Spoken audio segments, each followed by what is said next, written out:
Él es el único digno de recibir la gloria y la honra. Vamos a estar leyendo en nuestras Biblias, en Primera de Juan, capítulo 1, versículo 9.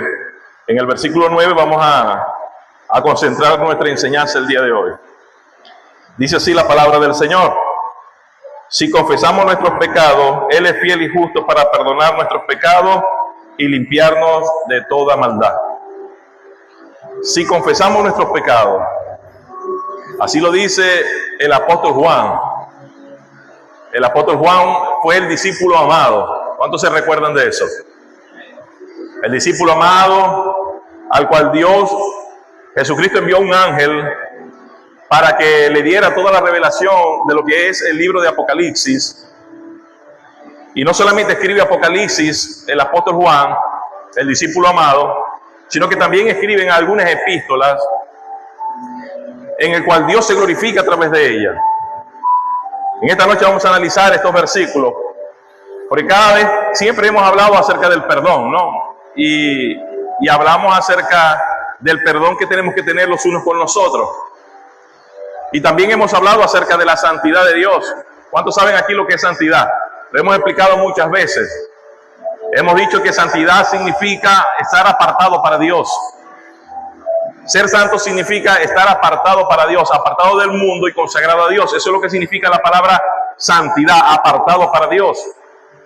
Hemos hablado que nosotros hemos sido llamados a la luz inefable, o en el momento de nuestra conversión nacimos de nuevo y Dios nos separó para la gloria y honra de su nombre. Eso se conoce como la santidad instantánea.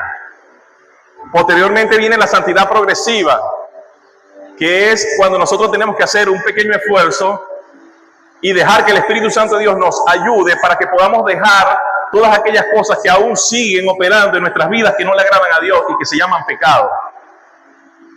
Y por último va a existir la santidad completa, lo que se conoce como la transformación de nuestro cuerpo, donde este cuerpo de pecado va a desaparecer y vamos a recibir un cuerpo ultrafísico, vamos a recibir un cuerpo sin pecado, un cuerpo inmortal, el cual lo vamos a gozar por toda la eternidad.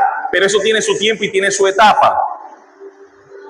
Hemos hablado también acerca de que la santidad que Dios nos manda a hacer o a tener no puede ser una santidad teatral. Una santidad teatral es aquella santidad que se finge. No podemos llevar una santidad fingida, lo hemos explicado muchas veces.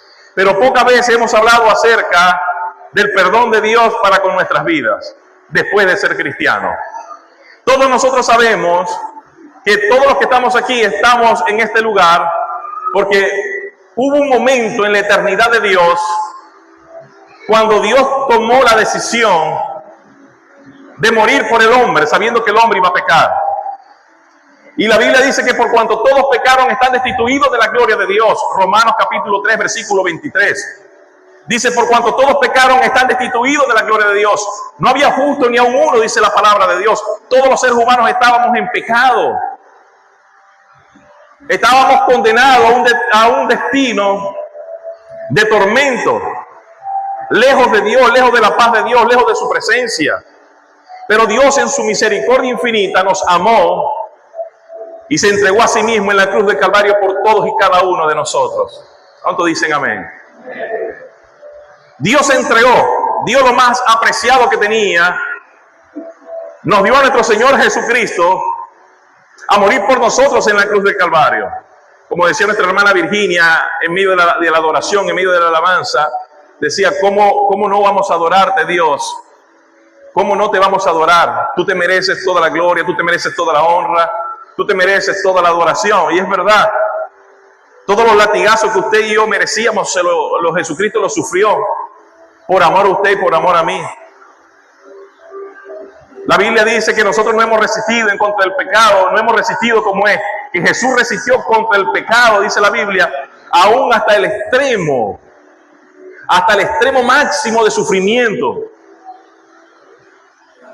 Él en una oportunidad nos perdonó, nos amó y aquí estamos en Cristo Jesús. Y hay veces, hay ocasiones donde Satanás se levanta en contra de la vida del creyente y muchas veces utiliza a ciertas personas para tratar de menguar o de hacer flaquear al cristiano en su pensamiento de la efectividad del sacrificio de Cristo en la cruz del Calvario por nosotros. ¿En qué sentido digo esto? De que Satanás muchas veces se levanta en contra de ti para decirte o para hacerte creer que Dios no te ha perdonado por muchas cosas que tú has hecho. He conocido personas cristianas que se me han acercado, aún después de haber recibido a Cristo como Señor y Salvador. Se han acercado preocupados porque hicieron cosas en el pasado que en la actualidad vienen a sus mentes, que en la actualidad muchas personas se la tiran en cara. Y las personas se preocupan, muchas veces los hermanos se preocupan, pero se están preocupando en balde, porque la Biblia dice de que Jesucristo murió una sola vez por los pecados nuestros. Una sola vez, un solo sacrificio, una sola vez y para siempre. Jesucristo no solamente murió por los pecados del ayer, sino por los pecados de hoy y los pecados del mañana. Y cuando me refiero a que Jesucristo murió por los pecados del mañana, no estoy conllevando a un pensamiento vago de decir, bueno, si que Jesucristo ya murió por todos mis pecados, entonces no hay problema, yo puedo hacer lo que yo quiera y nada va a pasar porque la sangre de Jesucristo no, ¿verdad? Ya Dios dio provisión para eso y podemos seguir pecando. No, no estoy hablando de eso. Juan dice, hijito mío, en el capítulo 2, versículo 1, dice, hijito mío, esta cosa os escribo para que no pequéis. El llamado es a no pecar. El llamado es a vivir en santidad. El llamado es a vivir en obediencia hacia Dios. Pero dice, pero si alguno hubiera pecado, abogado tenemos para con el Padre, a Jesucristo el justo. Abogado tenemos para con el Padre, a Jesucristo el justo. Usted tiene un abogado en el cielo. En el momento que usted falle, ese abogado le intercede a Dios por usted. Mire qué hermoso es esto. Qué hermoso es entender de que la sangre de Jesucristo no solamente me limpió en el momento de mi conversión, sino que la sangre de Jesús tiene el poder eterno para continuar limpiándome de todo pecado y de toda maldad. Y Juan lo rectifica aquí en este versículo y dice, versículo 8, si decimos que no tenemos pecado, nos engañamos a nosotros mismos y la verdad no está en nosotros. Si confesamos nuestros pecados, Él es fiel y justo para perdonar nuestros pecados y limpiarnos de toda maldad. Qué hermoso es saber que cuando nosotros fallamos, cuando nosotros pecamos, yo lo estoy viendo a ustedes como muy calladitos. ¿Cuántos aquí no pecan? Levanten la mano que no peque. Todos pecamos, ¿no? Hace como hizo el hermano José Luis. Una vez dije así, ¿cuántos aquí no han pecado? Y José Luis fue el primero que levantó la mano. El hermano José Luis. Todos pecamos, hermano, todos fallamos. Pero la Biblia dice que si confesamos nuestros pecados, Él es fiel y justo para perdonar nuestros pecados y limpiarnos ¿de qué? De toda maldad. ¿Y sabe qué significa confesar? Muchas veces esa expresión se ha confundido y entendemos lo que se nos enseñó en una religión por ahí que no voy a decir el nombre, ¿verdad? De que nosotros tenemos que confesarle los pecados a otro hombre para que esa persona nos dé el perdón de nuestros pecados. Y la Biblia en ningún momento habla de confesar nuestros pecados delante de los hombres. Tenemos que confesar los pecados delante de Dios, que es el único que nos puede perdonar. El perdón divino viene de Dios, no de los hombres. Porque Dios es el único que puede establecer y estableció lo que es pecado y lo que no es pecado. El término pecado es único y exclusivo de la cristiandad. El término pecado es una invención de Dios y no del hombre. Por lo cual Dios es el único que sabe lo que Él instituyó como pecado o como lo que no es pecado. Y cuando nosotros pecamos delante de Dios, Él es el único que puede otorgar el perdón de nuestros pecados. Y cuando la Biblia dice que si lo confesamos, ¿sabe qué significa la palabra confesar?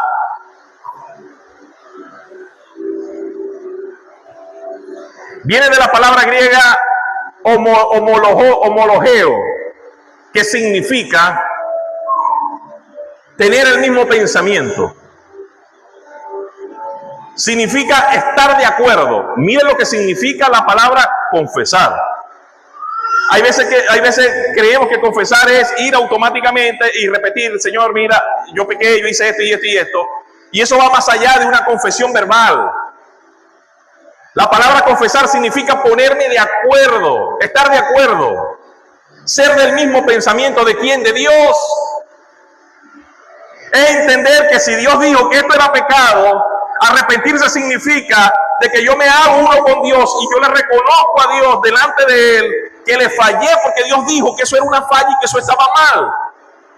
Y cuando yo reconozco que si Dios lo dijo es así, y me arrepiento porque le fallé al Dios que me creó, entonces viene el perdón. Entonces cuando la Biblia dice que si confesamos nuestros pecados, Él es fiel y justo para perdonarnos. Ahora, ¿por qué es fiel Dios?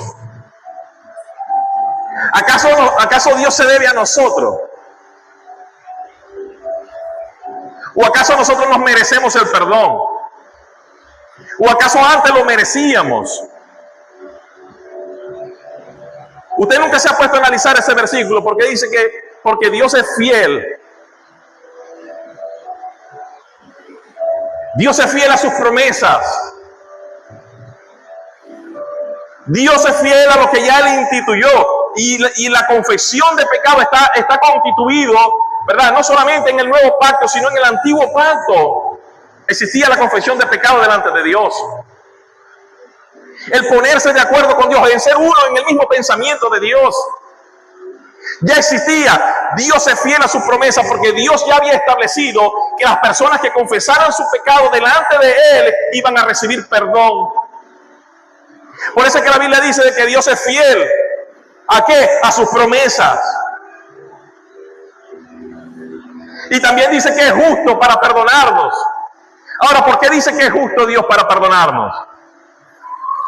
¿Acaso nosotros hemos hecho un acto de justicia para que Dios la reconozca? No. Lo que pasa es que cuando usted peca, allá en el cielo está el abogado, que se llama Jesús de Nazaret, que murió por ti y por mí en la cruz del Calvario. Y ese abogado le dice al Padre: Padre, mira, Pedro acaba de pecar y está confesando su pecado. Perdónale, Padre. Recuerda que yo morí por él y pagué el precio por él en la cruz del Calvario.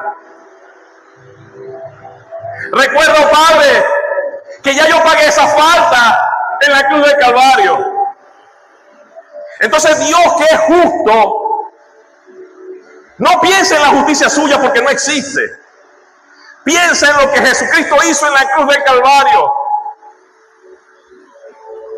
Entonces lo que ya Jesucristo pagó, Dios no te lo puede cobrar.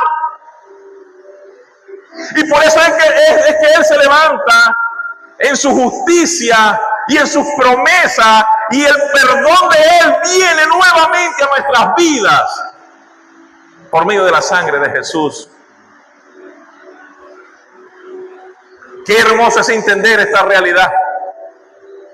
Qué hermoso es entender de que sí hay solución cuando muchas veces le fallamos a Dios.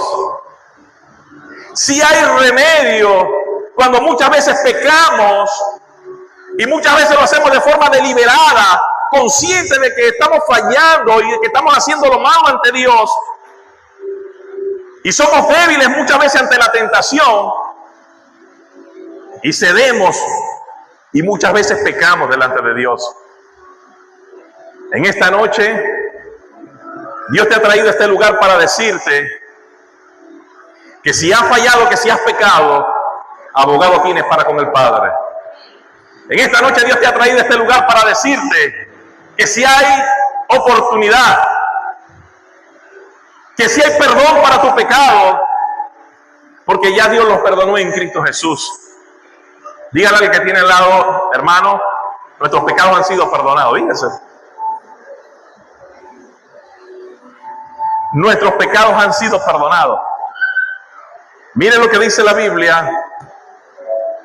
Vamos a buscar un momentico en el Salmo 103. Muévase un momentico al Salmo 103.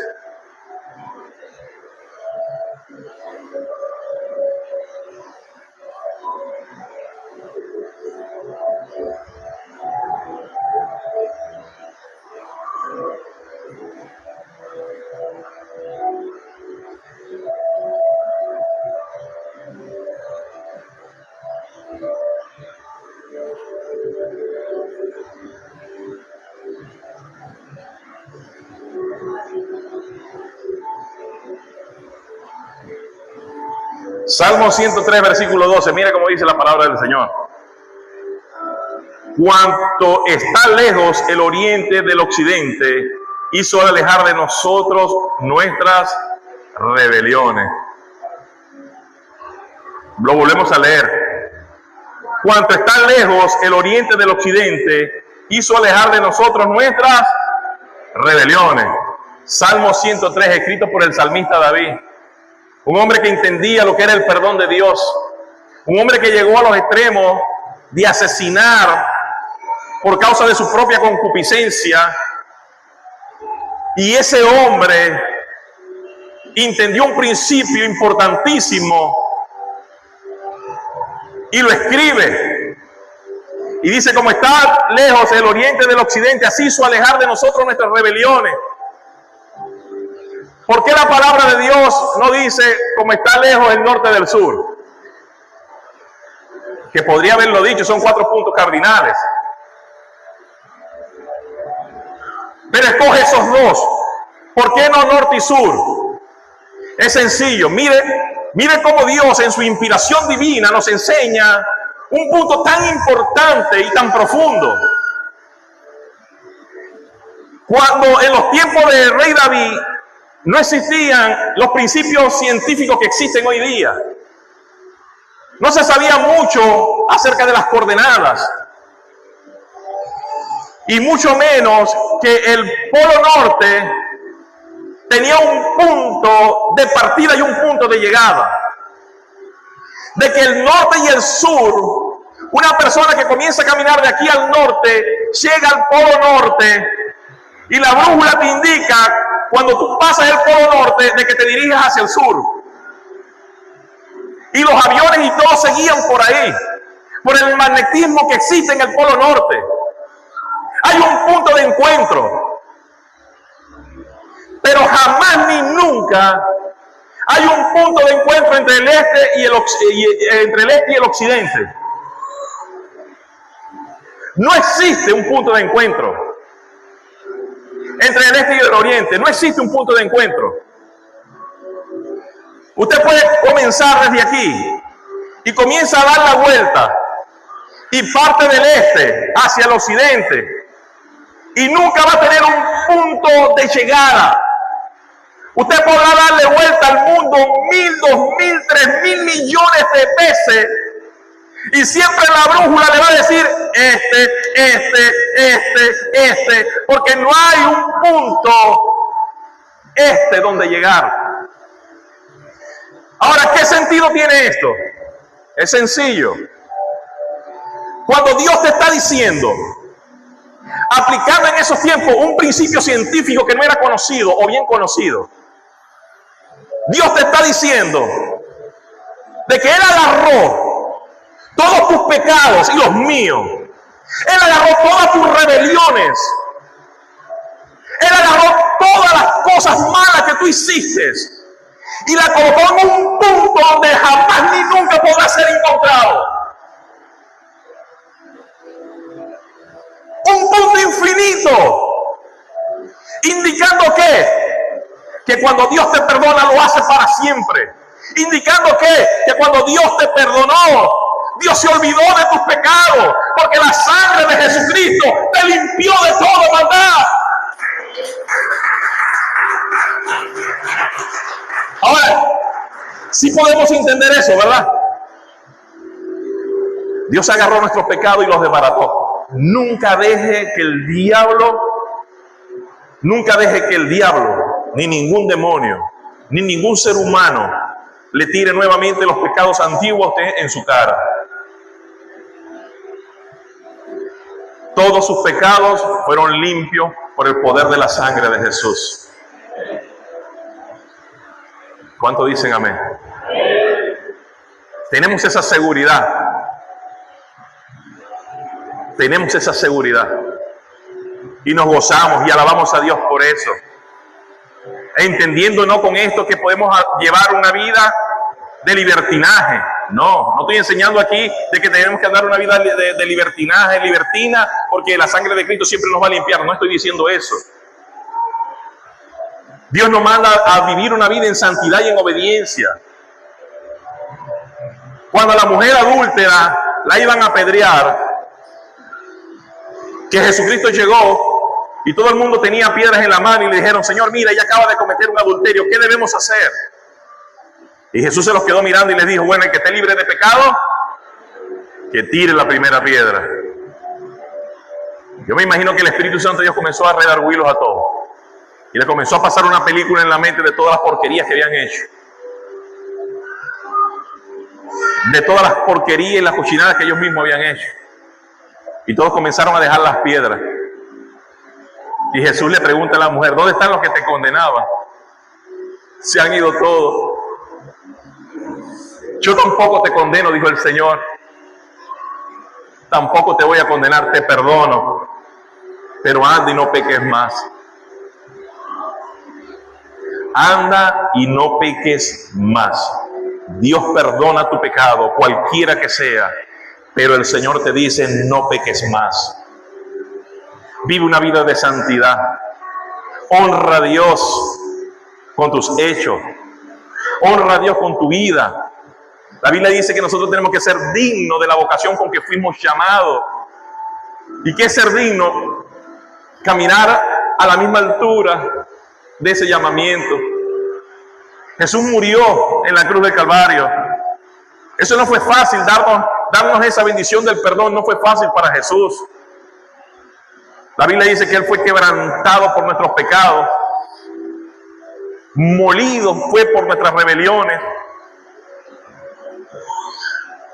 Y el sufrimiento más grande que pudo haber tenido Cristo no solamente fue el horror físico de todo lo que vivió, de todas esas torturas físicas que le hicieron. Lo más terrible que Jesucristo vivió por darte salvación y por darte vida eterna y por perdonar tus pecados es que toda la carga de tu pecado, y no solamente de los tuyos, de los míos, toda esa carga de todos los pecados del mundo entero, de todos los drogadictos del mundo entero, de todos los homosexuales del mundo entero, de todos los borrachos del mundo entero, de todos los ladrones del mundo entero, de todos los fornicarios, de todos los adúlteros, de todos los pecados. Un momento en la vida de Jesús que el Padre colocó todo ese pecado en sus hombros. Y por eso dice la Biblia que el castigo de nuestra paz fue sobre Él. Porque Él cargó con todo ese pecado. El hombre justo se hizo pecado por nosotros. Nunca cometió pecado, pero se hizo pecado por amor a ti, por amor a mí.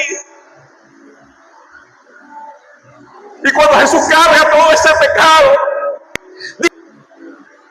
fue cuando Él clamó en la cruz del Calvario que dijo: Padre, Padre, ¿por qué me has desamparado? Tremendo, hermano. Todo eso lo hizo Jesús por darnos salvación, por darnos perdón y por darnos vida eterna.